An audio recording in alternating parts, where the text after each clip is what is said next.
Graça e paz, queridos irmãos e irmãs. Vamos abrir a palavra do Senhor no Evangelho de João.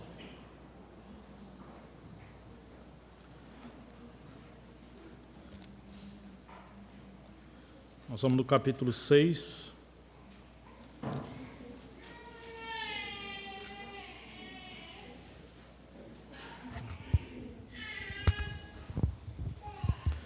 Versículo 15, Evangelho de João, capítulo 6, versículo 15.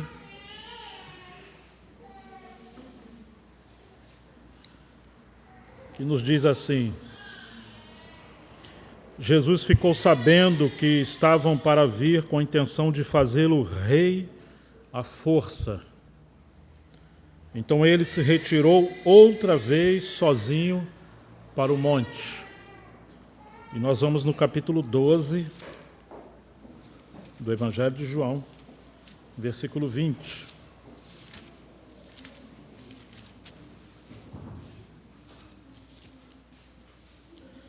Ora, entre os judeus que foram para adorar durante a festa, havia alguns gregos, e estes se dirigiam a Filipe, que era de Betsaida, da Galileia, e lhe pediram: Senhor, queremos ver a Jesus.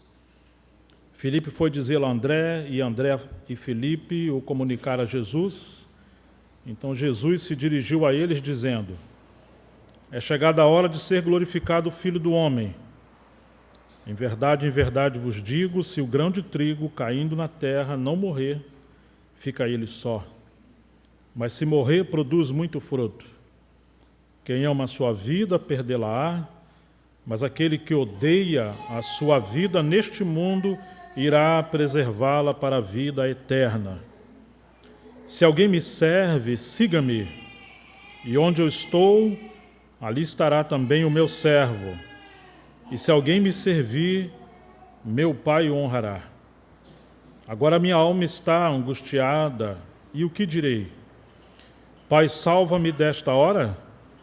Não, pois foi precisamente com este propósito que eu vim para esta hora.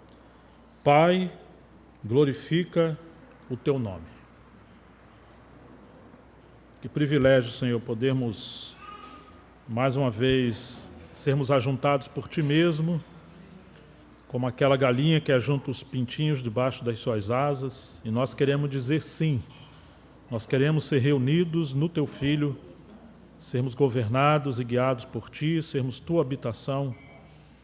Que o Senhor fale conosco, como nosso irmão já orou, e que o Senhor obtenha a Tua glória nessa noite.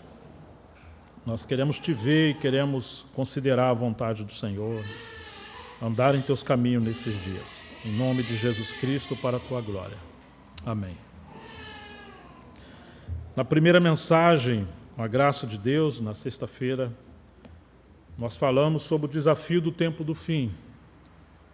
A relação entre a palavra de Deus e o testemunho de Jesus, ilustrando como um pássaro que precisa das duas asas. Esse é um sinal de que estamos na direção do Senhor ou não.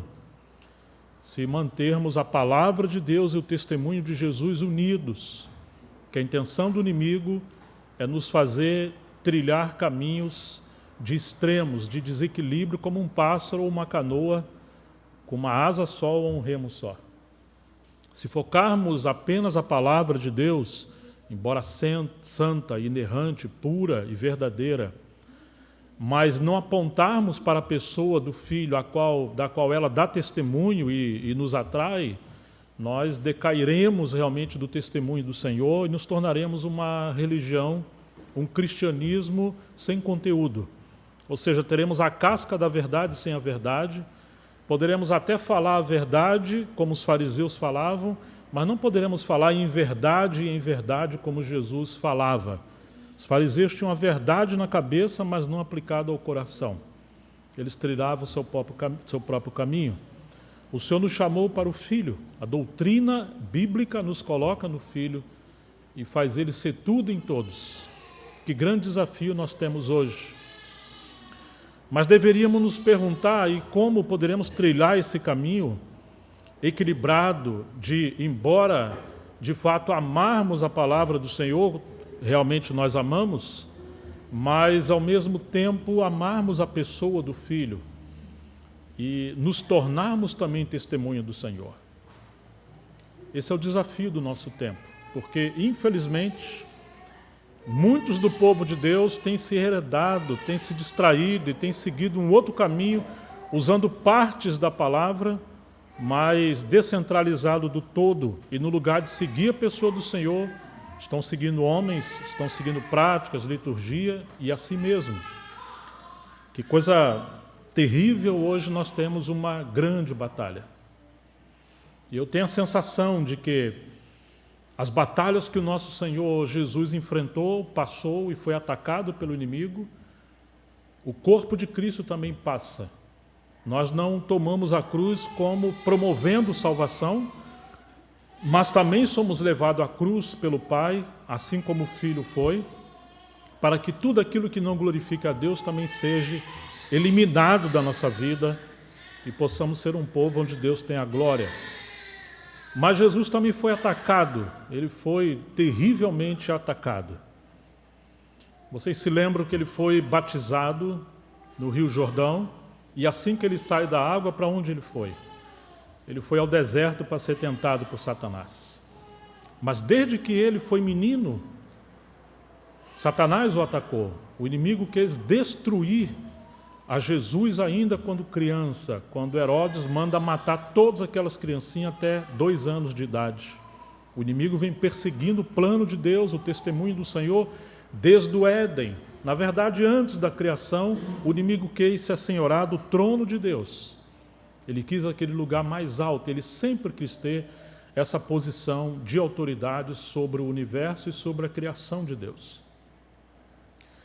Mas lá no deserto, Jesus passou por algumas etapas da tentação. A primeira, ele foi tentado em sua pessoa, em sua identidade. Se tu és o Filho de Deus. Deus havia acabado de falar quando ele saiu das águas, ou enquanto ele está no batismo: este é meu Filho amado em quem me comprazo. E logo em seguida veio a pomba sobre ele. Mas agora, no lugar do Pai falar, veio o diabo, e no lugar de uma pomba sobre ele, veio o diabo em forma de serpente. Onde houver a voz de Deus, Satanás estará ao derredor. Quando os céus se abrem, temos a fúria do inimigo também ao derredor. E uma vez que Deus fala, o inimigo também fala. E nós precisamos conhecer muito bem a palavra de Deus e o testemunho de Jesus, para não misturarmos as coisas e sermos equivocados. Talvez você entendeu errado. Você não é o Filho de Deus, ainda que Deus falou que você seja. Mas se de fato você é o Filho de Deus, será que Deus é justo com você? Porque se você é o Filho de Deus, o que você está fazendo aqui no deserto? Não foi o diabo que guiou Jesus para o deserto. A Bíblia diz que foi o próprio Deus, ou o Espírito Santo, que o guiou para o deserto. E se você não é o Filho de Deus, então está na hora de você se autopromover, já que você recebeu o poder do Espírito Santo sobre você. Mas se por acaso você for, e Deus não estiver equivocado de que você de fato é o Filho amado, será que Deus é justo? Porque se Ele é justo, por que você está aqui? Abandonado aparentemente, não está no meio da multidão, não está no pináculo do templo, não está em lugar nenhum. Ele está num lugar chamado provação, que era o deserto. Então Jesus, ele passa por esse primeiro nível da tentação, que seria como uma bomba que o diabo lançou na sua cabeça ou na sua alma, a crise da identidade. Interessante que quando Satanás tenta Jesus, Jesus não fala: bom, eu vou orar para ver o que Deus fala comigo. Eu vou examinar as Escrituras, ou então vou conversar com alguns amigos, eu vou ver o que eu vou sentir para responder, como infelizmente muitos de nós fazemos, e por isso caímos nas tentações, nas armadilhas do diabo. Jesus não fez assim. Ele simplesmente respondeu o que estava escrito. Nem só de pão o homem viverá, mas de toda palavra que procede da boca de Deus. O diabo tentou: se você é, transforma essas pedras em pães. Faça alguma coisa para se autopromover. Faça alguma coisa para poupar você do sofrimento. Não é justo que um Deus de amor abandone o amado no deserto. Não é justo que você, ao início do seu ministério, comece a passar privações básicas de sustentação. Não é possível que esse Deus, de fato, seja amor. Parece um tirano. Antes ele já fez isso com Adão, colocou Adão no Éden, colocou Adão diante das árvores da criação. E por que colocou 2 árvores ali? Você pode ver, mas não toca. Toca, mas não coma. Coma e você morre. Parece que Deus induziu Adão ao pecado. O inimigo sempre torce as Escrituras. E depois torceu as Escrituras, ou no mínimo induziu Eva a torcer as Escrituras. E agora Jesus também está debaixo dessa provação. E é interessante que a Bíblia diz que ele passou por todas essas tentações, a nossa semelhança, e ele tinha sangue e carne como nós. Ele em tudo foi provado e tentado, porém sem pecado, ele venceu todas as tentações e provações. Agora ele pode nos livrar. Mas se quisermos também ser livrados e sermos vitoriosos, nós não temos outras alternativas a não ser viver e seguir o exemplo do nosso Senhor. Ele simplesmente disse: está escrito. Está escrito. Satanás aplica uma outra tentação e depois uma terceira. Mas muito interessante que ele chega uma hora, transporta Jesus ao pináculo do templo e propõe a Jesus lançá-lo lá de cima. Você se lança, porque está escrito. Então ele cita o Salmo 91, aquele que funciona como um amuleto da sorte, que os cristãos tanto gostam.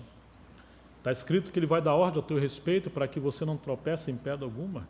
Você imagine lá, abaixo do pináculo do templo, cheio de judeus, todos estão na expectativa, esperando a vinda do Messias. Então você vem lá de cima, como um Superman, e eles estão olhando os anjos te segurando. Nossa, vai ser um milagre extraordinário. Todos vão te aplaudir e vão reconhecer que tu és o Messias.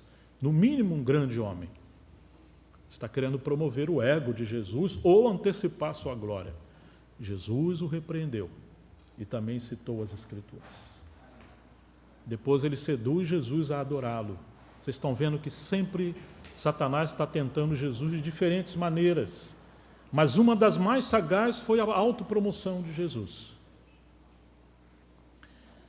E é estranho, talvez para a nossa mente humana, entender por que Jesus curava as pessoas e falava: não fale para ninguém, fica quieto.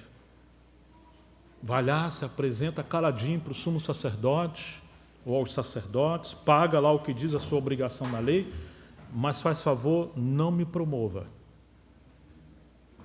Diferente de nós, né? E agora, depois que ele opera esse milagre da multiplicação dos pães, todos ficaram admirados. E os gregos queriam conhecer a Jesus depois que Jesus ressuscita Lázaro. Você tem as glórias de Jesus sendo manifestado no Evangelho de João, ele se revelando como eu sou, ou aquele Deus glorioso do Antigo Testamento. Ele é Deus, 100% homem. Então, no capítulo 6, Jesus descobriu que o seu próprio povo, as pessoas que estavam ali, estavam vindo para promover Jesus à força como rei. Você leu isso na sua Bíblia? Porque ele não queria. Claro que ele veio para ser rei. E, na verdade, ele é rei. Mas ele não quis e não deveria antecipar as coisas. Então, essa é a proposta do inimigo. Se ele não pode destruir Jesus, ele tenta antecipar as glórias de Jesus ou a promoção de Jesus sem a aprovação de Deus. Ele queria que Jesus tivesse um trono sem a cruz. Ele queria que Jesus fosse cercado por multidões, porém, desde que fossem traidores. Ele queria que Jesus fosse glorificado, mas não pelo Pai. De todas as maneiras, Jesus foi tentado e perseguido. Quando Jesus soube disso, o que ele fez? Ele fugiu. Quando vieram promovê-lo rei. Oh, irmãos, olha o nosso tempo. Todos estão lutando para serem reconhecidos. Todos nós estamos buscando alguma coisa para nós. Vamos ver um exemplo muito simples, mas muito forte no nosso tempo, as redes sociais. Quantos estão se maquiando, usando roupa às vezes que nem pode, num ambiente que não é dele, uma foto espetacular, um tratamento espetacular, para ter um destaque maravilhoso e ter um engajamento e conquistar números e números e números de seguidores e engajamento. O que eles estão buscando? O que nós estamos buscando muitas das vezes? Estamos buscando ser reconhecido, coisa que Jesus fugiu. Jesus fugiu da tentação da popularidade.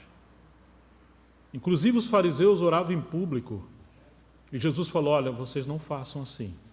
Quando vocês forem orar, entra no teu quarto, fecha a tua porta, ora ao teu Pai que está e te vê em secreto. E aquele que te vê em secreto, ele vai te recompensar. Uma vida em secreto com o Pai. Nada de autopromoção pública. Se você jejuar, não deixe ninguém saber que você está jejuando. Se você contribuir financeiramente, não toca um alarde, não espera que todo mundo te veja, não espere aplauso. Deus quer que você contribui porque o que você tem não é seu, é dele. E Ele espera que no mínimo você reconheça que é dele e dê a parte que lhe pertence. Não como uma barganha ou uma obrigação, mas uma mordomia.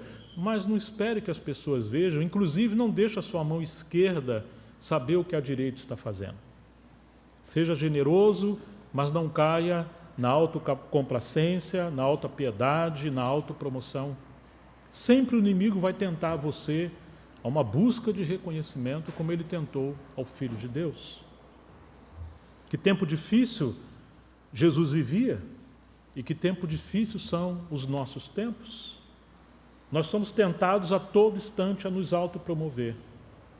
Às vezes vestimos nossas vestes, muitas das vezes a mulher casada que pensa que está se vestindo para o seu marido, mas quase sempre nós estamos preocupados com o que os outros vão pensar. Às vezes eu brinco, claro, 4 mulheres lá em casa, a esposa e 3 filhas, uma casou. Eu falo, interessante, se vocês perguntarem para o homem como é que ele se arrumou ontem ou semana passada, tenha certeza, raramente ele vai lembrar. Se deixar, ele vestiu a camisa ontem e vai botar hoje de novo. A menos se estiver com aquele cheirinho desagradável, mas é muito comum, a gente não liga. Mas as mulheres falam, eu vou com essa roupa de novo, e às vezes troca aquela e troca a outra. Quando vai sair de casa, espera um pouquinho, eu já volto. O que você vai fazer? Aí trocou de roupa de novo. É muito estranho tudo isso. E parece que as mulheres reparam as mulheres, porque os homens às vezes não reparam, ainda que Paulina acabou de fazer um elogio à sua amada. Claro que os homens olham, né? Mas em via de regra, o mundo massageia o nosso ego e nós gostamos. Os estrategistas de marketing trabalham muito bem com uma ciência do marketing chamado neuromarketing, que é o marketing na sua cabeça. É aquilo que antes de você executar, você já foi conquistado e dominado, e por isso você executa, às vezes sem saber por quê. Mas todo esse mundo maligno foi preparado para massagear o seu ego, levar você à autopromoção, à competição, ao orgulho, e você se esquecer que quer comais, quer bebais, quer façais qualquer alguma outra coisa, você tem que fazer tudo para a glória de Deus. Aquela água para mim. Então, queridos, Jesus fugiu. Agora chegamos no capítulo 12 do Evangelho de João, onde nós acabamos de ler, e esse texto do versículo 20 vai nos dizer, vamos ler João capítulo 12, versículo 20, que nos diz assim: ora, entre os que foram para adorar durante a festa, havia alguns gregos. Estes se dirigiram a Filipe, que era de Betsaida, da Galiléia, e lhe pediram, Senhor, queremos ver Jesus. Filipe foi dizer a André, e André e Filipe o comunicaram a Jesus. Então Jesus se dirigiu a eles, dizendo, é chegada a hora de ser glorificado o Filho do Homem. Primeiro, Satanás tentou glorificar Jesus antes do templo, ou Jesus se autoglorificar pulando do pináculo do templo. Poxa, obrigado. Depois, Jesus foi tentado a ser rei, e ele fugiu pela segunda vez. Mas outras vezes também ele fugiu. Mas agora vêm os gregos, já não são os judeus, já não é uma falsa adoração, mas são pessoas que realmente ficaram impressionados com a sabedoria de Jesus. Os gregos amavam a filosofia, e se os judeus estão perseguindo Jesus, seu próprio povo, que o capítulo 1 de João, verso 12, diz que ele veio para os que eram seus, e os seus não o receberam. Mas a todos quanto receberem, ele lhes deu o poder de serem feitos filhos de Deus. Agora os gregos estão procurando Jesus. E Jesus diz, chegou a hora do Filho do Homem ser glorificado. Eu confesso que quando comecei a ler esse texto a primeira vez, eu entendi que ser glorificado aqui seria Jesus foi para os gregos. Ele seria reconhecido como um líder, como um homem, como um sábio. Mas o pensamento de Jesus de glória ou de glorificação é completamente contrário à proposta humana. E ser glorificado de Jesus não foi aceitar de novo uma autopromoção. Ele fugiu também novamente. Ele não foi. O que é ser glorificado? O que é ser aprovado? E o texto vai dizer que Jesus, embora diz a chegada a hora do homem ser glorificado, o Filho do Homem, ele começa a falar em parábolas o que seria a sua vida e em seguida o que ele esperaria que os seus discípulos também seguissem, e isso inclui você e a mim. Versículo 24. Em verdade eu lhes digo, se o grão de trigo caindo na terra não morrer, ele fica só, mas se morrer, produz muito fruto. Obviamente esse grão de trigo é ele mesmo. E figuradamente todos aqueles que serão seus discípulos. Você já viu um grão de trigo? Ele é bonitinho, ele tem uma casca dourada. Vamos comparar isso com a humanidade do Senhor. E vamos comparar isso com a nossa personalidade e também a personalidade do Senhor. Se o Senhor viesse do trono do Pai, dos céus, e vivesse nessa terra, com a sua sabedoria, com a sua glória, com a sua unção, com o seu poder, e seguisse operando tantos milagres como estava operando, tantas curas, tantas maravilhas. Ele realmente veio para essa terra, mas permaneceria sozinho. Embora ele operasse grandes milagres na alma e no corpo humano das pessoas, ele ainda seria o unigênito do Pai. As pessoas não teriam nascido de novo, não teriam o Espírito Santo, não seriam redimidas. De uma forma figurada, poderemos dizer como que Jesus estivesse dando cheque em branco. Cada cura que ele estava fazendo, ele estava contraindo dívidas. Por quê?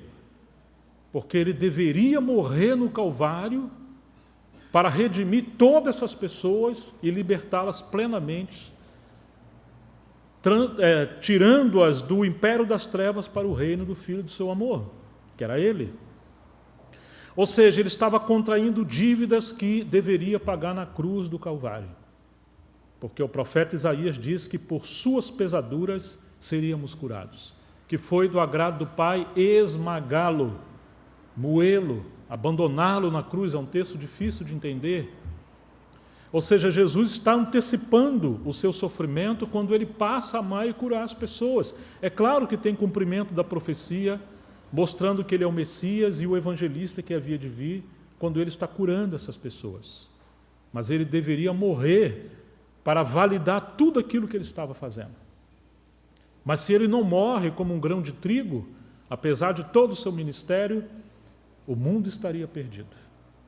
Esse grão de trigo precisaria ter a sua casca quebrada, esmagada.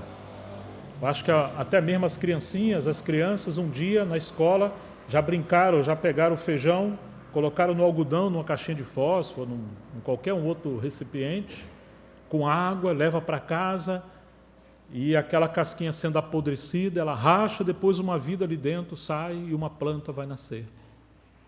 O que Jesus está dizendo? Que um dia ele iria para a cruz e ia morrer. Ele seria enterrado nessa terra. Assim como acontece com o grão de trigo, ele é enterrado, a água vai ajudar a apodrecer a sua carne, os vermes vão comer a sua casca, o sol vai ajudar o solo trincar, se ressecar, para tudo ser quebrado e essa vida tragar a morte, sair para fora, ele ressuscitaria. E ele está dizendo que se o grão de trigo cair em terra e não morrer, vai ficar só, mas se morrer, ele vai produzir muitos frutos, que seríamos nós. E ele segue o texto dizendo: quem ama a sua vida, perdê-la-á, mas aquele que odeia a sua vida nesse mundo, irá preservá-la para a vida eterna. Aquele que ama a sua vida mais do que a Deus e fugir dos golpes da disciplina de Deus, ele vai perder a sua própria vida. A vida aqui é psique, ou a sua vida humana. Quem não entender que por causa da queda, agora falando a nossa vida foi afetada pelo pecado. O veneno da serpente entrou no nosso sangue e de alguma forma somos mais parecidos com a serpente do que com o cordeiro. Se nós tentarmos amar a nossa vida, quanto mais segurarmos a nossa vida, mais perderemos a nossa vida. Essa vida poderia ser resumida como a vida da alma ou a nossa mente, nossa vontade, nossas emoções. De onde vem a sede, a origem da depressão, da bipolaridade, do desânimo, da insegurança, do caos, do medo, da angústia, de qualquer uma outra coisa que fragiliza o ser humano, se não de outra coisa, a não ser o ser humano, ele mesmo, amar mais a si do que a Deus. E ele tentar controlar a sua vida e todas as coisas para o seu ego ser satisfeito. Nós somos tão egoístas, tão terríveis, que o nosso desejo, sinceramente falando, é que Deus fosse nosso escravo. Até as nossas orações estão cheias de egoísmo. Nós muitas das vezes oramos tentando convencer a Deus, se pudéssemos, como uma chave de braço, para Ele se render e responder muitas das nossas orações. Quem quiser salvar a sua vida, ele vai destruir a sua própria vida. No lugar de uma mente sã, vai ficar uma mente confusa. No lugar de alegria, tristeza. No lugar de satisfação, insatisfação. No lugar de ser forte, você será fraca, confusa. No lugar de um sentimento e uma emoção equilibrada, vai se tornar totalmente descontrolada. É uma coisa terrível, nós não entendemos isso. Mas isso está falando para nós de uma vida egoísta, de querer centralizar a vida em torno de si.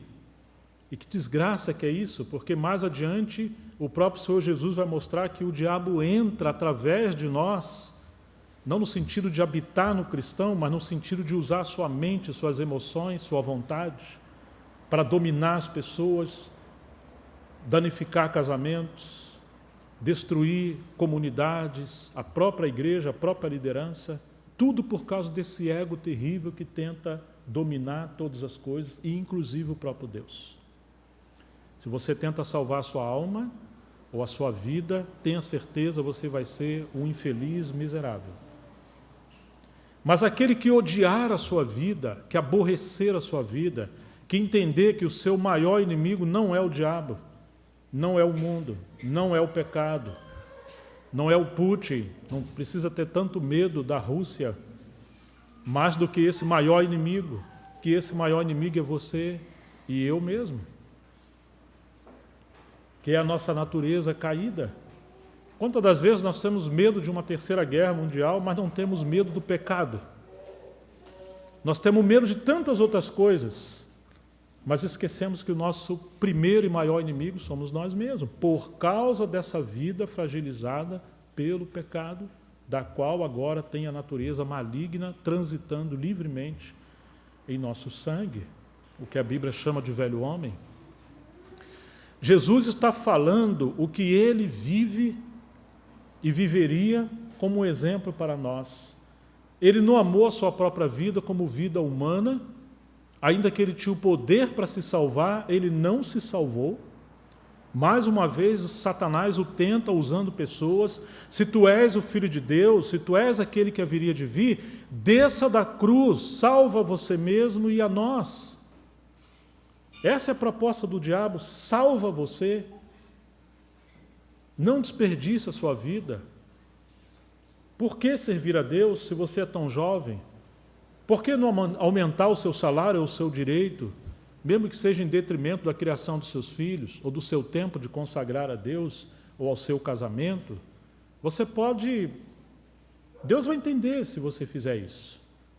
Você amar a si mesmo, você prosperar e você fazer coisas que você sabe que de alguma forma você vai ganhar coisas nesse mundo, mas você vai arrebentar a sua carreira cristã, o seu casamento, sua família, a igreja, seu ministério, seu dom. Mas o diabo fala assim: faça isso por você, você merece.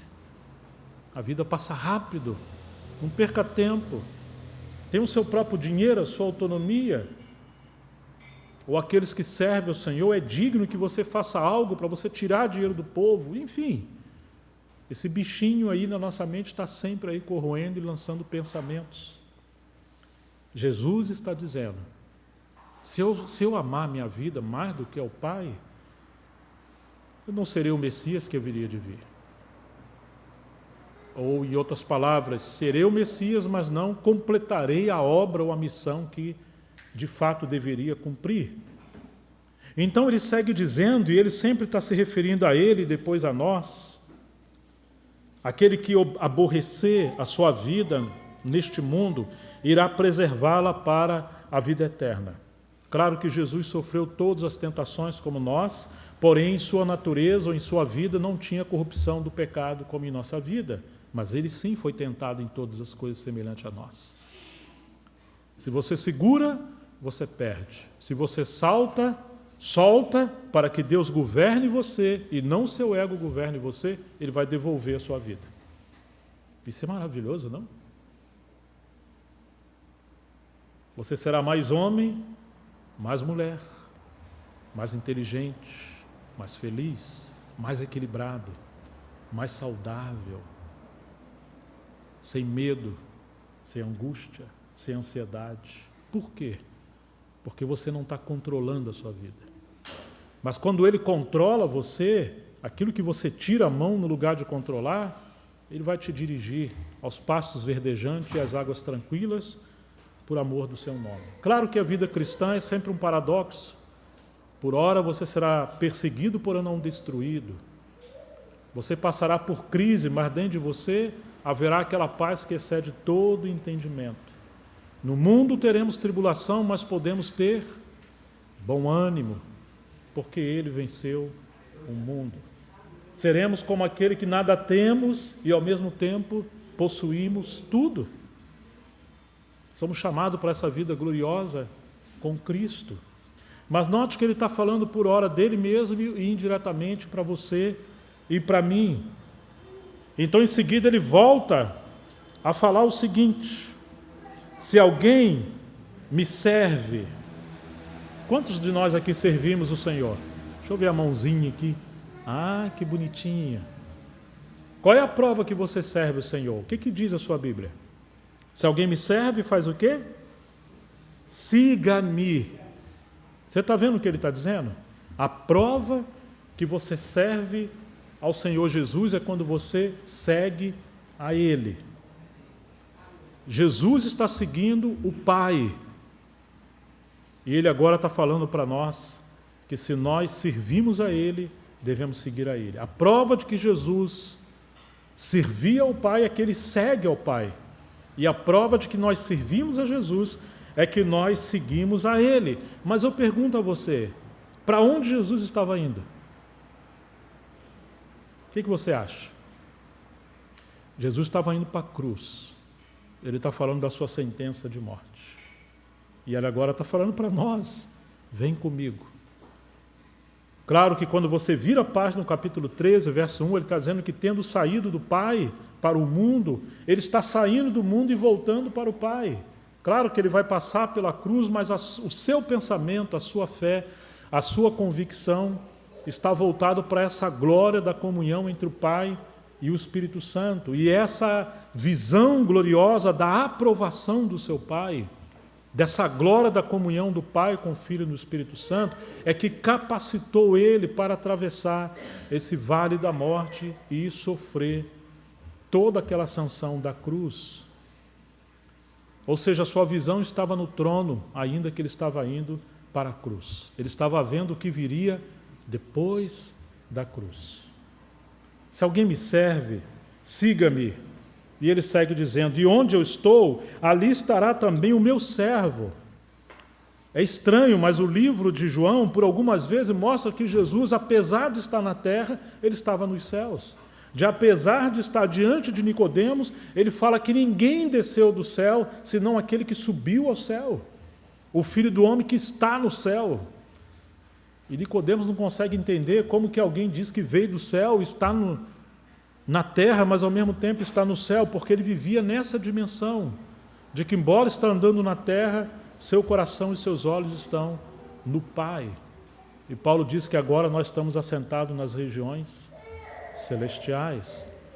Jesus queria que nós estivéssemos gozando dessa comunhão profunda, da comunhão da Trindade, o Pai, o Filho e o Espírito Santo. Quando nós não controlamos nossa vida, Ele controla. E se tem algo que Ele vai fazer, é nos colocar a desfrutar dessa comunhão do Pai com o Filho, pelo Espírito Santo. E isso é a glória da comunhão. Isso também é a glória da criação. Isso é a glória da carreira cristã. E ali estará também o meu servo, e se alguém me servir, no lugar de servir a si próprio, o meu Pai o honrará. Gente, olha que promessa extraordinária. Se você servir a si mesmo, você perde a honra que Deus tem reservado para você. Aquela honra de você participar dessa comunhão, ser aprovado por Deus e ser usado por Deus, e Ele vai prover todos os seus recursos, seus dons, seus talentos, sua graça, a unção, a sabedoria e também os recursos naturais. Não faltará pão na sua mesa. Se você tentar salvar a sua alma e fugir da disciplina espiritual, se na hora que o Senhor te pedir coisa você falar não para Ele, Ele está dizendo que você vai perder o melhor da sua vida.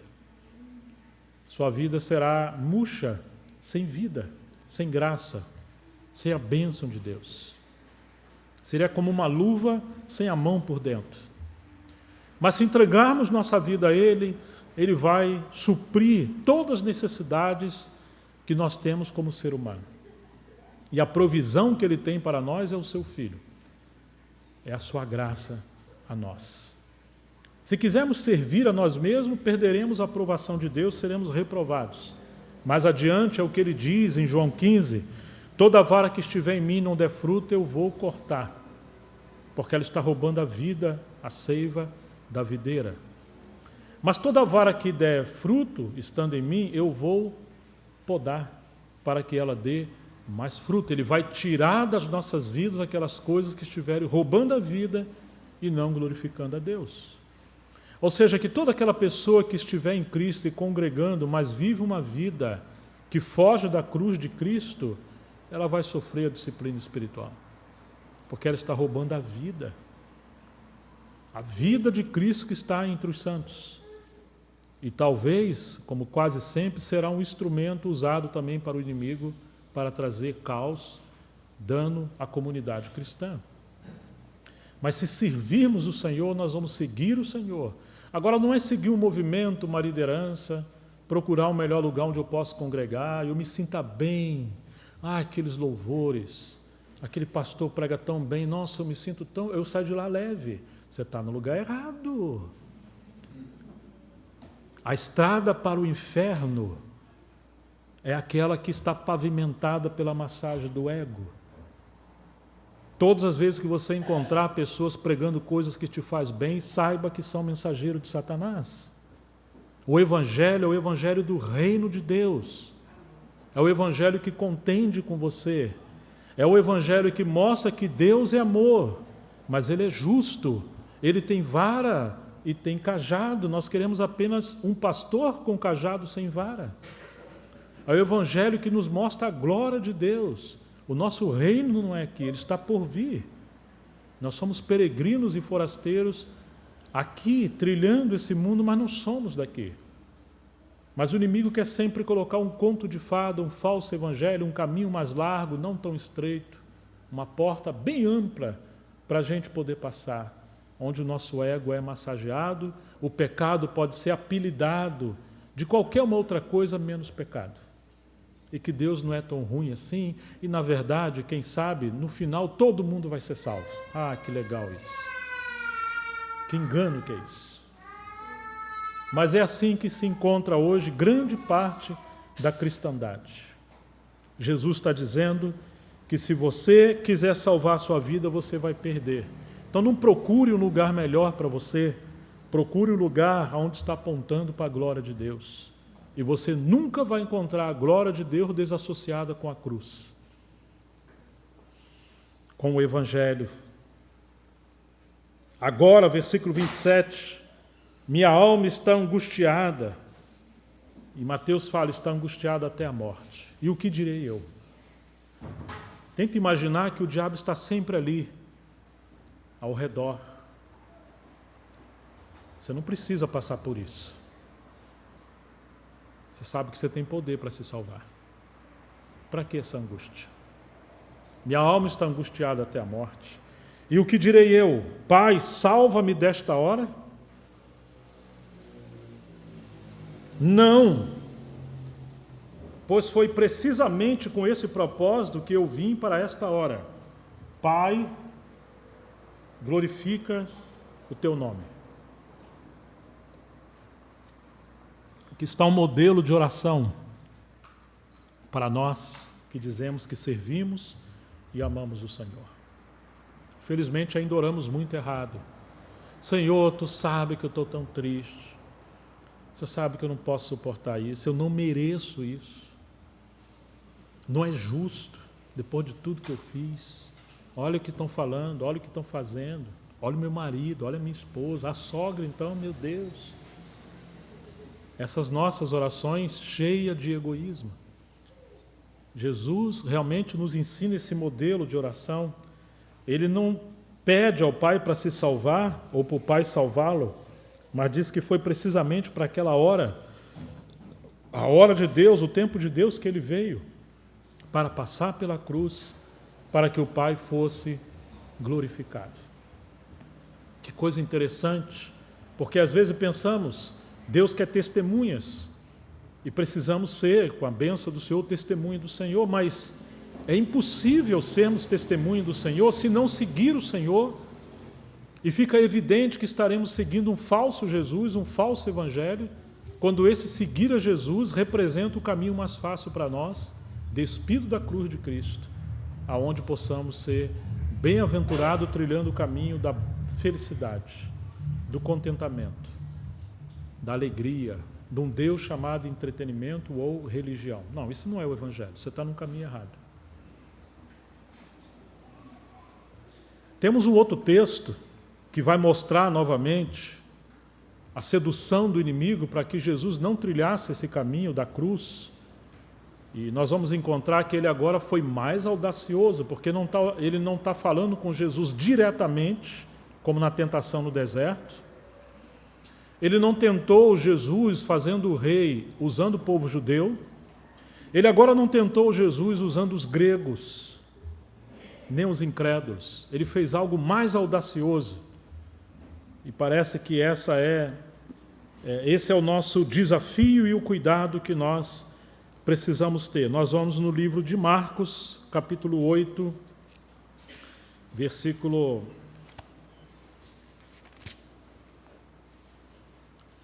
27. Algo mais sagaz, algo mais sutil. Então Jesus e os seus discípulos foram para a aldeia de Cesareia de Filipe. No caminho perguntou-lhes, quem os outros dizem que eu sou? Os discípulos responderam, uns dizem que é João Batista, outros dizem que és Elias, e ainda outros dizem que é um dos profetas. Então Jesus lhes perguntou, e vocês quem dizem que eu sou? Ou seja, as pessoas ao redor podem ter interpretações ou percepções equivocadas sobre Jesus. Mas vocês não podem. Quem dizem que eu sou? O que vocês estão falando? Então Pedro respondendo disse, o Senhor é o Cristo. E Mateus diz, tu és o Cristo, o Filho do Deus vivo. Então Jesus os advertiu de que a ninguém dissesse tal coisa a seu respeito. Não tente me promover antes do tempo que vocês estarão dando lugar ao diabo. Tá certo? Não é chegada ainda a minha hora. E nós devemos aprender com Jesus: pare de promover o homem. Pare de promover as pessoas. Uma coisa é você confirmar um pregador, uma irmã que serve, um irmão. Outra coisa é você falar: o que seria de nós sem ele? Uma vez um pregador pregou uma mensagem maravilhosa e alguém falou para ele: irmão, que mensagem. Irmão, Satanás acabou de falar isso para mim. Mesma coisa que você está falando. Ou seja, aquilo ali era uma massagem ao ego do servo de Deus para ele se envaidecer. Existe uma diferença muito grande. E hoje é assim, as pessoas querem ser chamadas por títulos. Não é suficiente ser chamado de irmão. Não tem problema você reconhecer quem são os seus pastores, inclusive você deve reconhecer, sem endeusá-lo. Pode chamar pelo seu nome. Outra coisa é você colocar ele no lugar que pertence somente a Cristo. E as pessoas dependem mais de líderes do que do Senhor. Estão seguindo homens e não a Deus. Estão lendo interpretações da Bíblia, nota de rodapé ou livros e não as Escrituras. Jesus fala: olha, não faça isso não. O diabo já fez isso aí um bocado de vez. Eu escapei de todas elas. Agora faz favor, vê se vocês não dão lugar ao diabo. Não vai revelar isso antes do tempo. Então Jesus começou a descortinar o seu coração e falar algo que ele ainda não tinha falado. E disse-lhe que era necessário que o Filho do Homem sofresse muitas coisas, já que eles entenderam que ele era o Cristo, já que se esperava que o Cristo fosse para a cruz, porque assim eram as profecias a seu respeito. Jesus achou que poderia abrir o seu coração e compartilhar as suas dores, seus sofrimentos, e ele buscava uma base de comunhão, de companheirismo, de oração, de dor. Me ajudem orando, como ele fez no Getsêmani. Venha orar comigo. Ele também era homem. Eu vou lá. O Filho do Homem vai sofrer muitas coisas. É necessário que ele seja rejeitado pelos anciãos, pelos principais sacerdotes, pelos escribas, e ele vai ser morto, e que depois de 3 dias ressuscitaria. E isto ele expunha claramente. Então Pedro... Você pode imaginar? Não tem problema você usar a sua imaginação. Pedro põe a mão na testa e fala: mas não, eu não estou acreditando. Talvez Jesus está muito cansado. Pedro, chamando Jesus à parte, igual a vez eu faço com Israel: já chega aqui, vem aqui falar um negócio com você. Ou ele faz comigo. Chamou Jesus à parte. Vem aqui, Senhor. Por favor, olha o que você está fazendo. Está todo mundo acreditando que você é o Messias, com tudo que você está fazendo, e nós também. Chamou Jesus à parte, minha Bíblia diz assim, eu estou usando a Nova Almeida atualizada, e começou a repreendê-lo. Está assim na sua Bíblia? Você pode imaginar que cena? Começa a repreender Jesus, mas Jesus voltando-se e vendo os seus discípulos. Por isso que eu escolhi esse texto, ainda que ele é bem mais claro em algumas partes no livro de Mateus 16. Mas aqui, embora Jesus foi chamado à parte, os seus discípulos estão ouvindo, os seus discípulos estão atendo, e há uma expectativa. E Pedro tinha uma influência tremenda, um líder sobre os seus discípulos. Jesus, voltando-se e vendo os seus discípulos, repreendeu a Pedro e disse: saia da minha frente, Satanás, ou para trás de mim, Satanás. Porque você não leva em consideração, você não discerne, você não cogita das coisas de Deus, e sim das coisas dos homens. Meu irmão, minha irmã, esse é um texto duro. Porque hoje, quando a gente escuta alguém falando uma coisa pequenininha a nosso respeito, nos ofendemos. O Spurgeon falou: quando alguém fala mal de você, não fica triste não. Você é muito pior do que aquilo que falaram de você. Fique tranquilo. Agora você imagina alguém te chamar de Satanás. Foi isso que Jesus fez com Pedro. De alguma forma, o que Jesus está querendo dizer?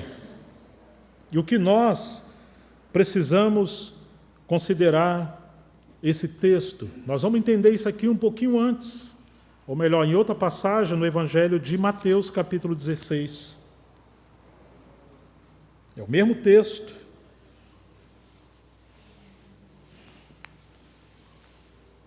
Você vai encontrar, versículo 17, assim que Pedro recebe uma revelação de que Jesus é o Cristo, o Filho de Deus. E só para a gente entender um pouquinho como que foi tão grande essa revelação que Pedro teve. Vamos ler o versículo 15, ao que Jesus perguntou: e vocês quem dizem que eu sou? Respondeu Simão Pedro e disse: o Senhor é o Cristo, o Filho do Deus vivo. Então Jesus lhe afirmou: bem-aventurado é você, Simão Barjona, porque não foi carne e sangue que te revelaram, mas meu Pai que está nos céus. Jesus já havia falado no capítulo 11 de Mateus que ninguém conhece o Pai senão o Filho, ninguém conhece o Filho senão o Pai, a não ser que Ele o quiser revelar. Ninguém pode conhecer o Pai nem o Filho, exceto por revelação. Agora Jesus faz uma pergunta impossível dos homens responderem com exatidão: quem dizem os homens ser o Filho do Homem?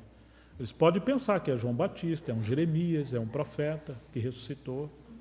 É o máximo que os homens podem concluir por especulação. Agora, para ter uma declaração, uma confissão exata, só por revelação. Por isso ele está dizendo: Pedro, você é bem-aventurado, você é um homem feliz, porque não foi a sua mente, a sua dedução, não foi homem, não foi nada disso. Foi o meu Pai que está nos céus quem te revelou. Jesus faz uma pergunta aos homens que somente o Pai pode responder. E de alguma forma, entre aspas, ele está provocando o Pai falar para que os homens escutem a voz do Pai e dê testemunho acerca do Filho. Só o Pai dava testemunho, ele deu testemunho nas águas do batismo que Jesus é o Filho amado, ele deu testemunho no capítulo 17 que Jesus é o Filho amado. Só o Pai pode dar esse testemunho acerca de Jesus. De alguma forma é a Trindade conversando. Jesus faz uma pergunta. Essa pergunta chega ao Pai por meio dos homens e o Pai responde a Jesus, porém, por meio dos homens, por meio de Pedro.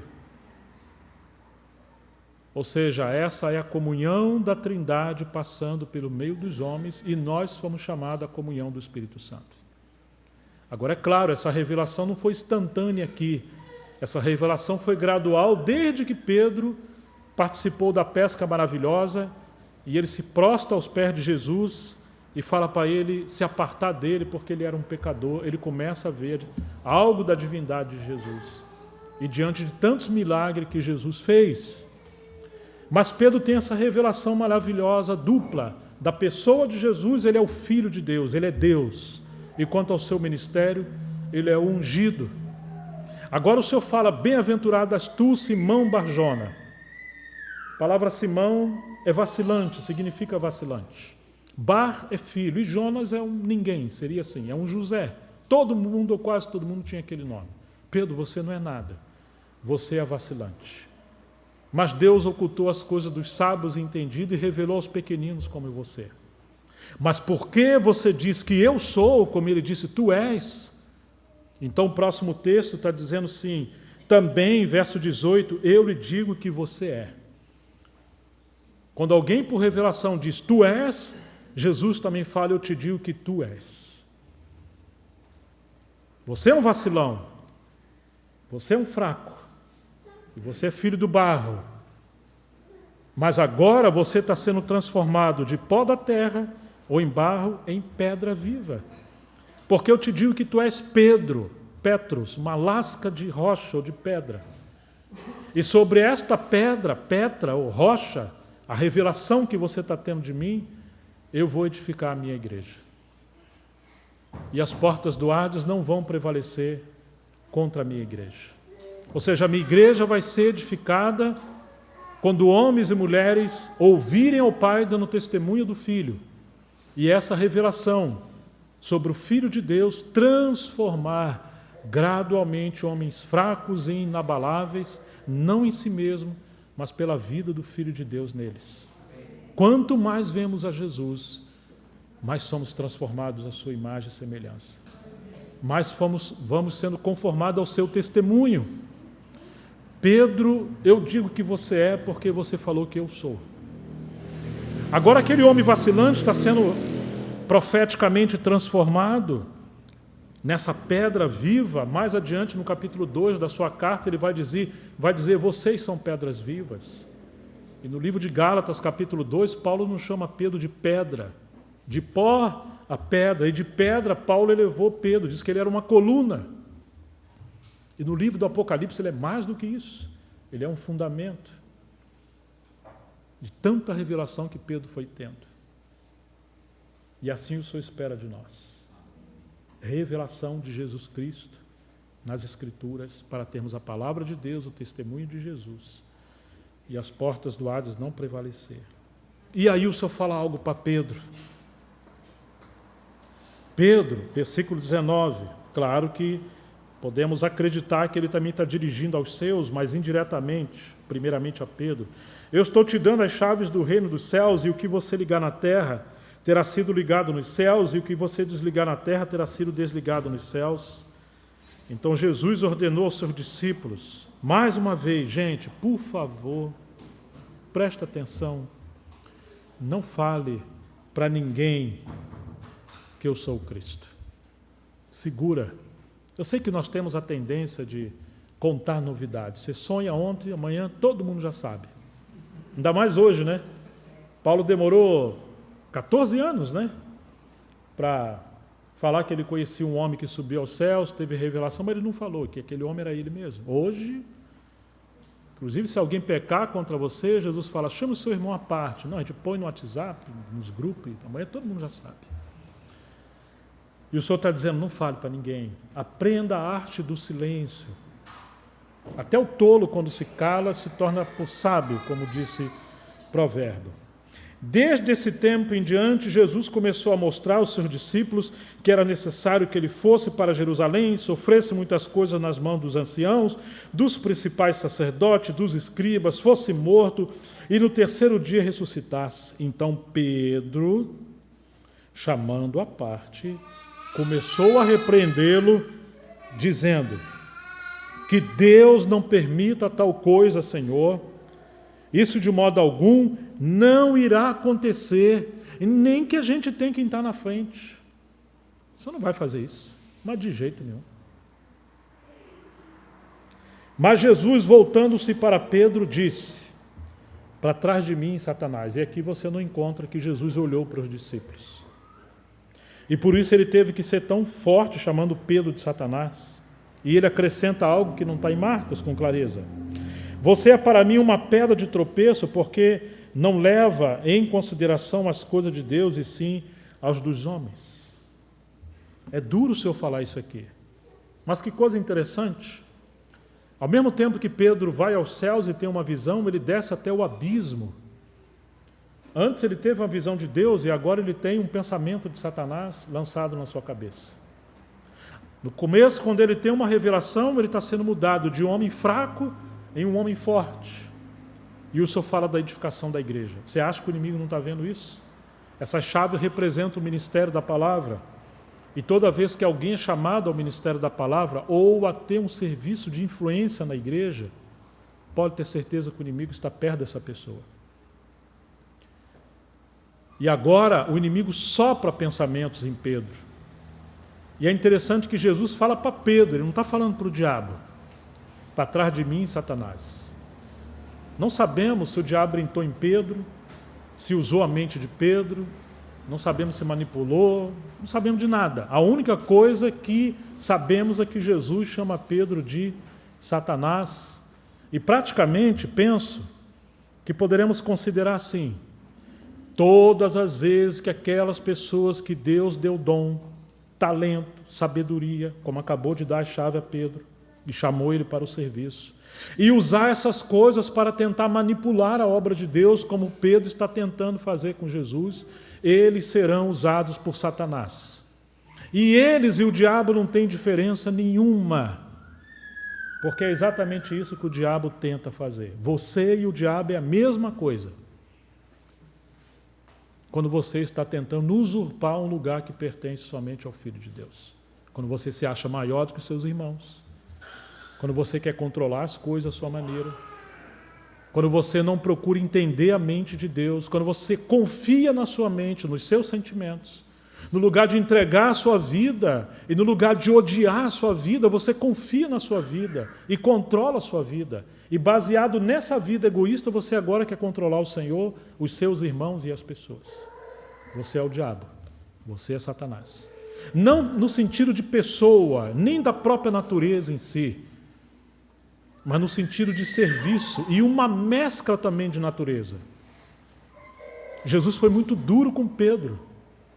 Porque Pedro tinha influência sobre os seus discípulos. Jesus foi duro com Pedro para ele ser um modelo. Em outras palavras, podemos dizer que Satanás quis controlar a obra de Deus usando Pedro porque ele tinha autoridade espiritual. E quando isso acontece?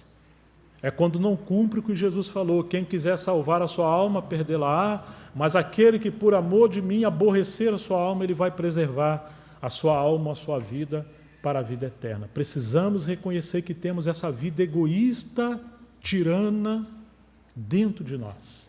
E que o inimigo trabalha de todas as maneiras para nos convencer de que somos dignos de confiança, de que vocês merecem dar atenção para mim, para você.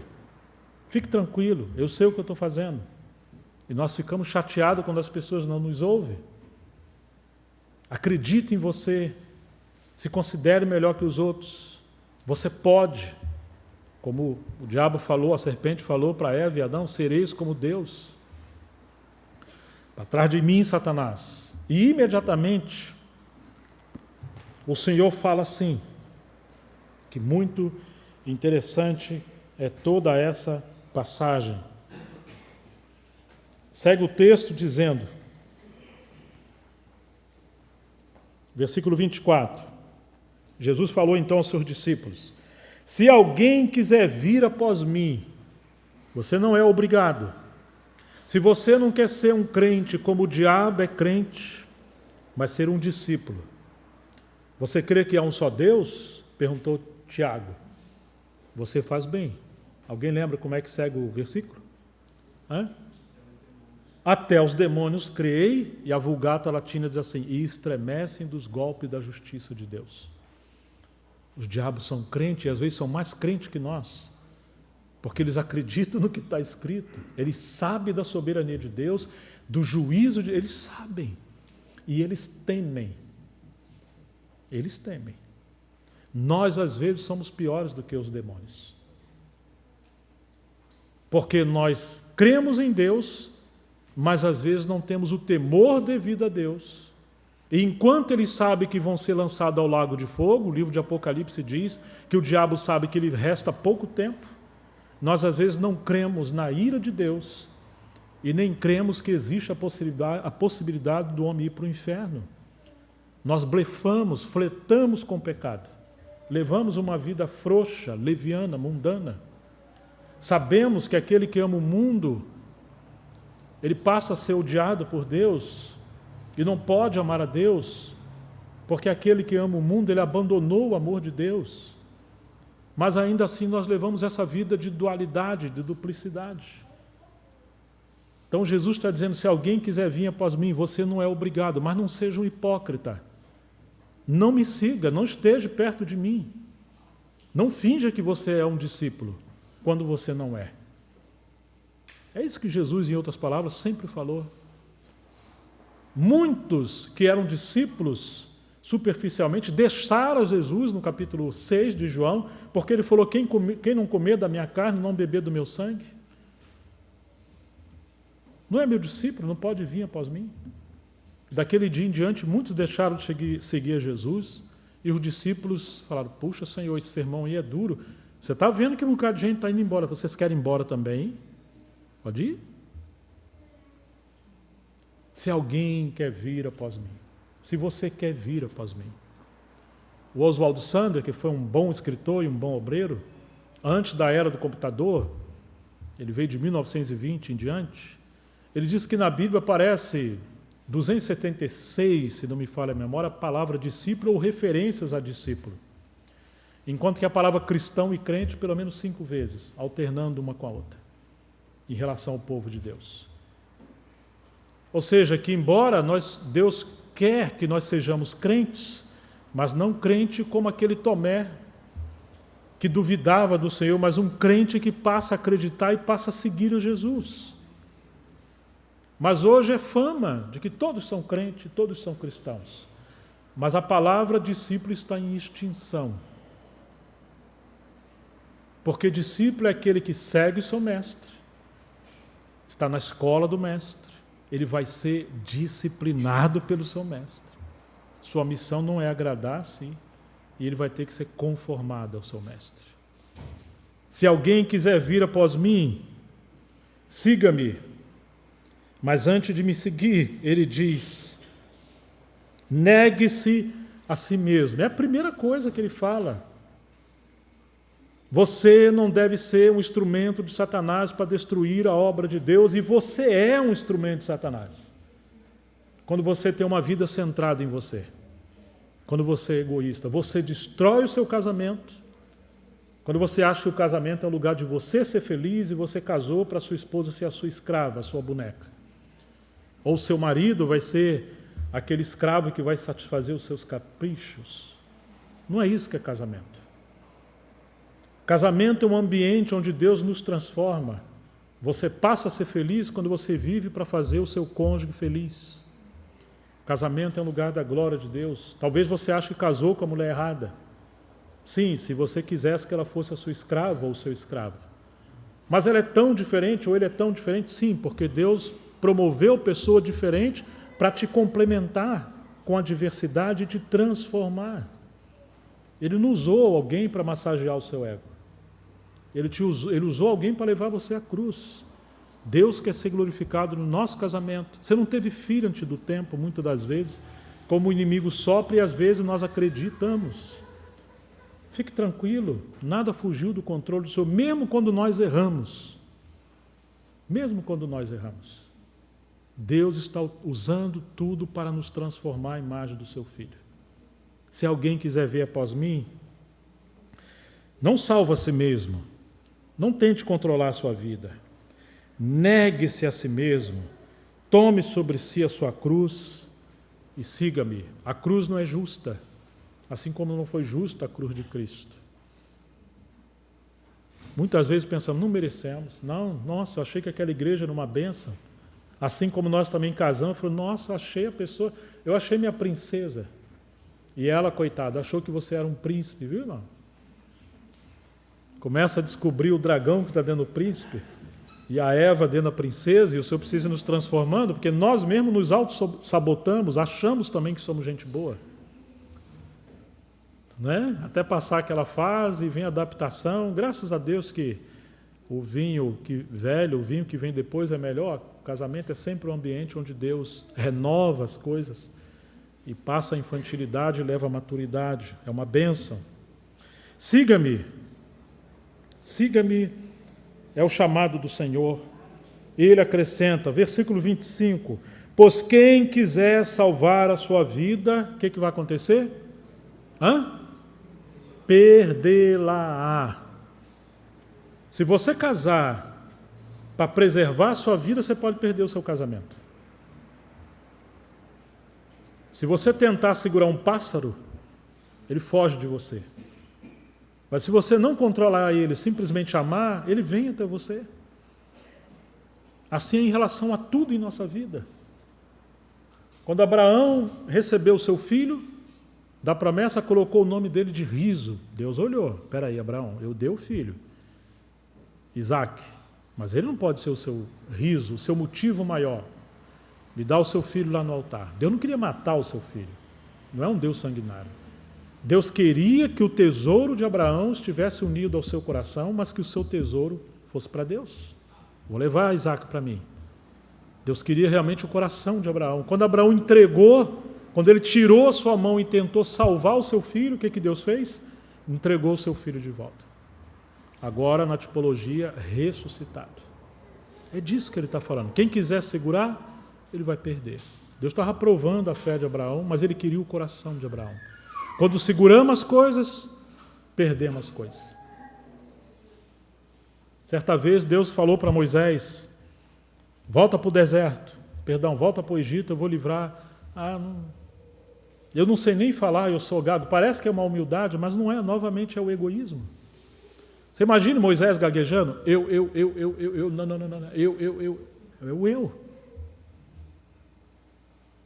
No começo ele queria pacificar uma briga e matou as pessoas. Imagine se fosse brigar. Agora, irmãos, depois de 40 anos, ele chegou ao fim da sua vida. Ele viu aquele fogo na sarça ardente, a sarça se ardendo. Deus fala usando figuras para nós. Ele escreveu aquele salmo dizendo que o homem está destinado a viver 70 anos, no máximo 80, o que passa disso é enfado e canseira. Em outras palavras, chegou o fim da minha vida, Deus não tem um plano para mim, não se cumpriu, eu achei que eu seria o libertador de Israel, eu estou enfadado e estou cansado, e é um dos salmos que mais fala da ira de Deus, é o Salmo 90, perdão. Moisés está escrevendo o salmo quando ele se sente acabado, é o final da vida. E aquela sarça representa Moisés. Ela não serve para alimentar o gado porque é seca. E não serve para o fogo, só para acender o fogo, porque não vai virar carvão, nem brasa.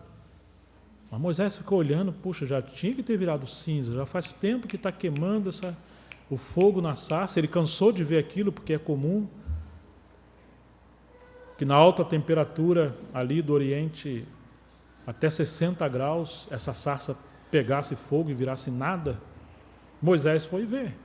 Quando ele foi ver, Deus falou, Moisés, tira a sandália dos seus pés, porque o lugar onde você está pisando é santo.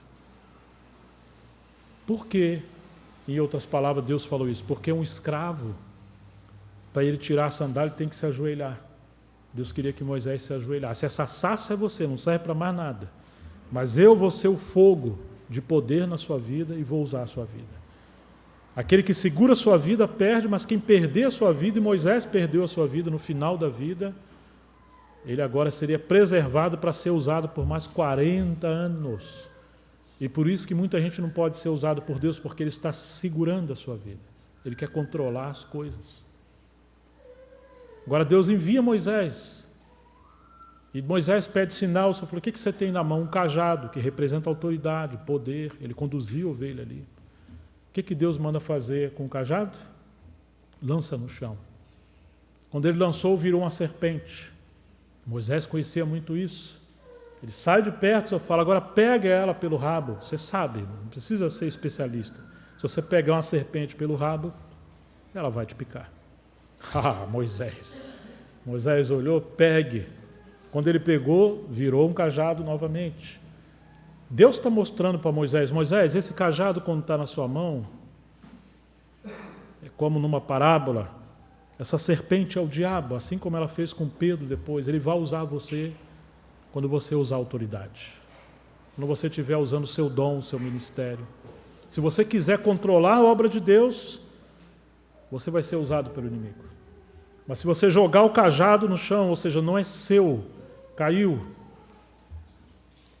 Deus vai fazer você pegar ele de novo. E por mais que estejam coisas envolvidas com o inimigo, o Senhor vai te dar autoridade e discernimento para você servir o Senhor.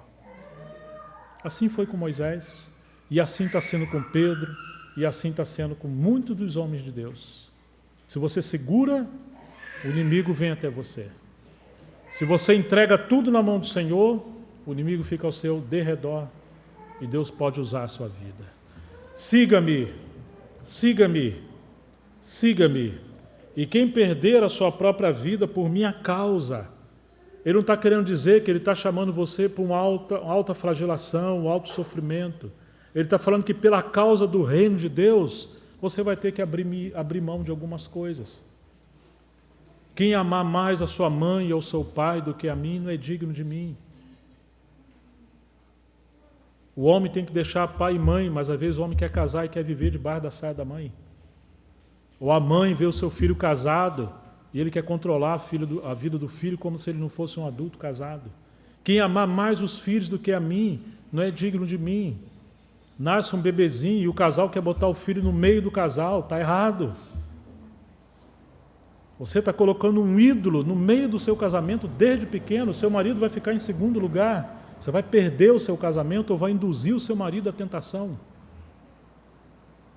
Quem amar mais os bens dessa vida, ele te deu uma casa, dinheiro, tudo que ele te deu, não deixa isso virar o seu tesouro, você pode falir, você pode perder.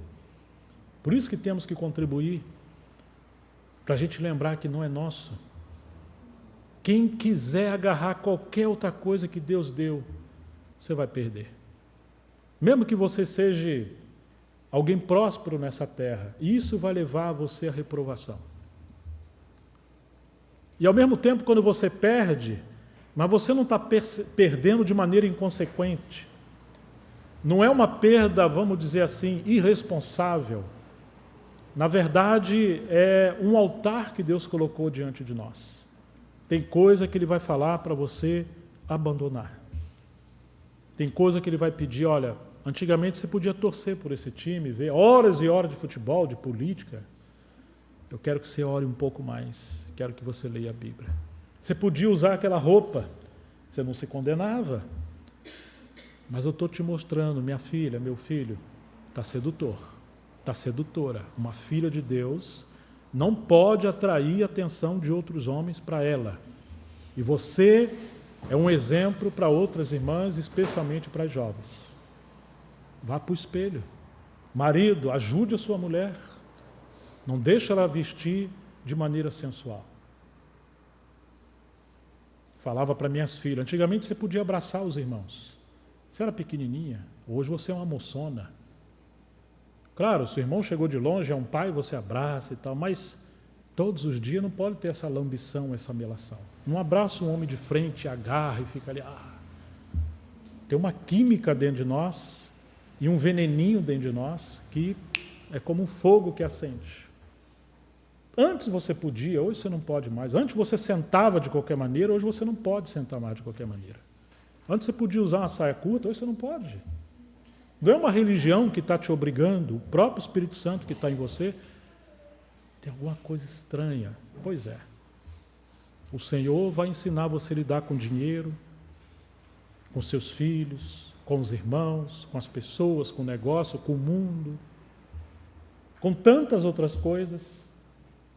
Negue-se a si mesmo, siga-me, porque quem quiser salvar a sua vida, ele vai perder, mas aquele que por minha causa ou por amor de mim perder todas as coisas, ele vai achar todas as coisas, inclusive e primeiramente a sua vida. Ou, em outras palavras, o que adianta o homem, uma pessoa, ganhar o mundo inteiro e perder a sua alma? O que adianta você não colocar no altar da consagração aquilo que Deus está falando para você, tirar as mãos e entregar para Ele? Depois de muitos anos apacentando família e casais, cansei de não conseguir ajudar muita gente, falei, Senhor, tem casal aí que está 20, quase 30 anos com esse problema, eu não sei o que está acontecendo, não consigo ajudar. E o Senhor sussurrou no meu coração, pergunte se eles honraram seus pais quando eles casaram. Qual é a primeira promessa, primeiro mandamento com promessa na Bíblia? Quem pode falar de voz alta? Para quê? Tudo te vá bem, você viva longamente na face da terra. Se tudo está indo mal, não vai colocar a culpa sempre na Dilma, no Lula, no PT, na sogra, no patrão que é ruim, não. Os negócios... Irmão, preste atenção. Às vezes nós temos um problema de quebrar princípios. E porque nós quebramos princípios e não honramos a Deus honrando aos pais, a bênção da paternidade saiu de nós.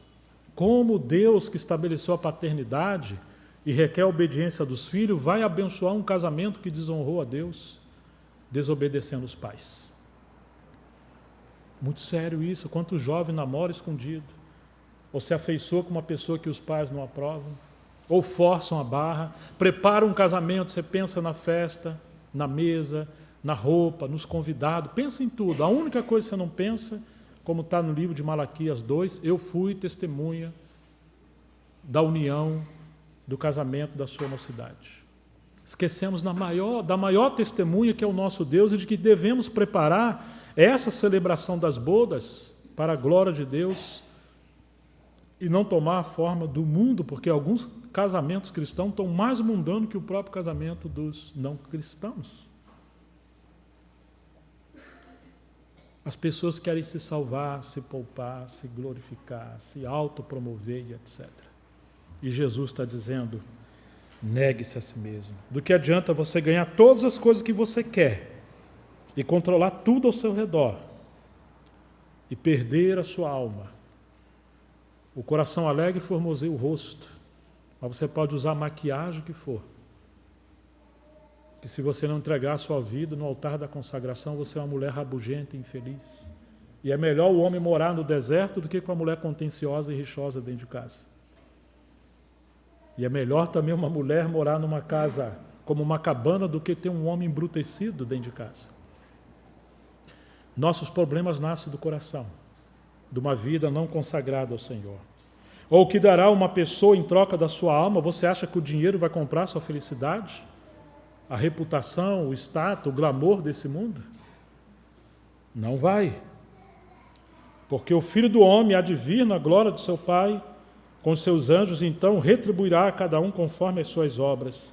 E em verdade lhes digo, que dos que se encontram aqui, existem alguns que não passarão pela morte, até que vejam vir o Filho do Homem, vindo no seu reino. A última passagem, irmãos, Apocalipse capítulo 12.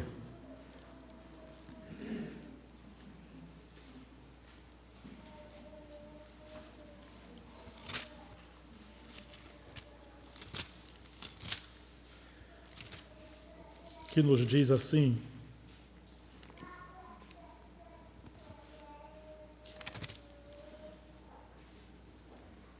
versículo 7. Então estourou a guerra no céu. Miguel e seus anjos lutaram contra o dragão. Também o dragão e os seus anjos lutaram, mas não conseguiram sair vitoriosos. E não havia mais lugar para eles no céu. E foi expulso o grande dragão, a antiga serpente, que se chama o diabo e Satanás, o sedutor de todo mundo, o enganador de todo mundo. Ele foi atirado para a terra e com ele os seus anjos. Então ouviu uma voz forte no céu, proclamando: agora veio a salvação, o poder, o reino do nosso Deus e a autoridade do seu Cristo. Pois foi expulso o acusador de nossos irmãos, o mesmo que os acusa de dia e de noite diante do nosso Deus. Aquele que lança flechas, dardos, pensamento na cabeça dos santos, sem folga, sem férias, 24 horas. Você está debaixo de uma guerra. Eles o venceram por causa do sangue do Cordeiro, que nos purifica de todo pecado e não teme que nos lembrar do pecado, e por causa da palavra do testemunho que deram, da vitória do nosso Senhor, e mesmo diante da morte não amaram a sua própria vida. Quem amar a sua vida ou quiser salvar a sua vida, perdê-la-á. Eles venceram o diabo porque não amaram a própria vida, mesmo diante da própria morte. Morrendo é a maneira que se vive. Por isso, alegre-se, ó céus, e vocês que neles habitam. Ai da terra e do mar, pois o diabo desceu até vocês, cheio de fúria, sabendo que lhe resta pouco tempo. Aqueles que venceram, aqueles que serão testemunhas do Senhor nesse tempo, são aqueles que, além de seguir a palavra de Deus e ter uma boa doutrina, estão seguindo a pessoa do Senhor e não a si mesmo. Eles não apenas acreditam em consagração, eles se consagram. Eles não apenas escutam sobre obediência, eles obedecem. Eles não apenas acreditam que Jesus é o Senhor, eles se tornam seus servos. Percebe a diferença? Hoje muita gente conhece a palavra de Deus, mas estão seguindo a si mesmo e não ao Senhor Jesus.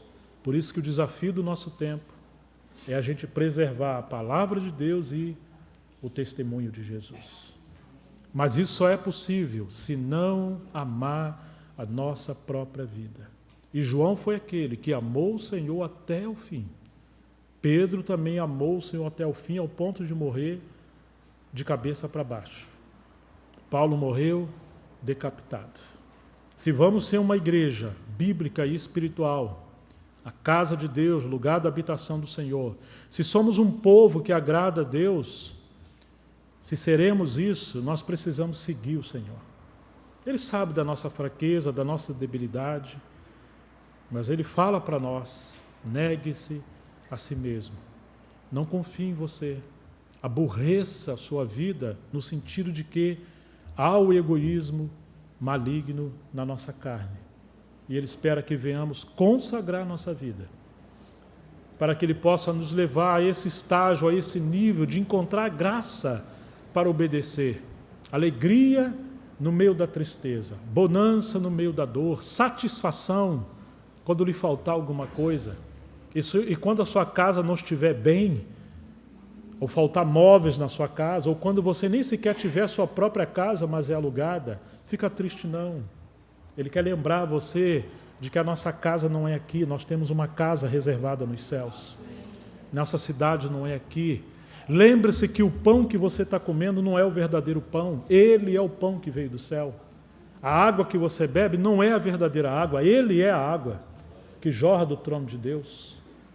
A cidade que estamos vivendo não é a Nova Jerusalém. Cuide da sua casa, mas não deixe ela entrar no seu coração. Cuide da casa de Deus. Estão entendendo, irmãos? Tudo isso aqui é passageiro. Não ame a si mesmo, não seja egoísta. Que Deus nos ajude a ser testemunha do Senhor, a entregar todas as coisas ao Senhor, para que em tudo Ele seja glorificado. Que Deus nos abençoe. Vamos orar. Pai, em nome de Jesus, nós queremos te agradecer. O Senhor nos deixou não apenas doutrina, mas a pessoa do teu Filho, da qual a doutrina aponta. Nós amamos a doutrina e amamos a tua palavra. Mas do que será isso se não seguirmos a pessoa do Senhor e Ele for o nosso tudo? Por isso nós te rogamos, abra os nossos olhos, queremos ver a Jesus, queremos viver para Ele, ter uma vida rendida, de obediência, de santidade, que a igreja seja realmente a casa de Deus, lugar da sua habitação, e que nós sejamos filhos e filhas obedientes, filhos ou filhas, aonde venhamos viver uma vida que agrada o Senhor em todas as áreas da nossa vida. O Senhor sabe que somos fracos e egoístas, mas, Senhor, converta o nosso coração. Usa de misericórdia com a nossa casa, nosso casamento, nossos filhos, a maneira que lidamos com o nosso dinheiro, as nossas coisas, que servimos na igreja. Ó Deus, ajuda-nos a entregar tudo a Ti. Ajuda-nos, inclusive, fiéis com a nossa contribuição, para poder abençoar a Tua obra em todas as coisas. Queremos Te agradecer porque temos o privilégio de não amar a nós mesmos e podemos amar o Senhor em todas as coisas e acima de nós. Que essa palavra realmente possa frutificar em nossa vida, sejamos esse grão de trigo que possamos aceitar cair na terra, aceitar a disciplina, aceitar a aprovação, para que essa casca de gente boa que temos seja quebrada e o Filho de Deus salte para fora. Sejamos semelhantes a Jesus, para que o Senhor tenha glória. Em nome de Jesus, para a Tua glória. Amém. Proclamamos, Deus, Tua palavra, para que a Tua verdade habite em nós.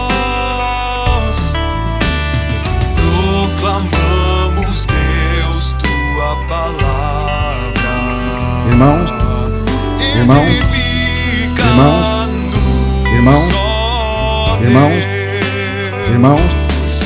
irmãos,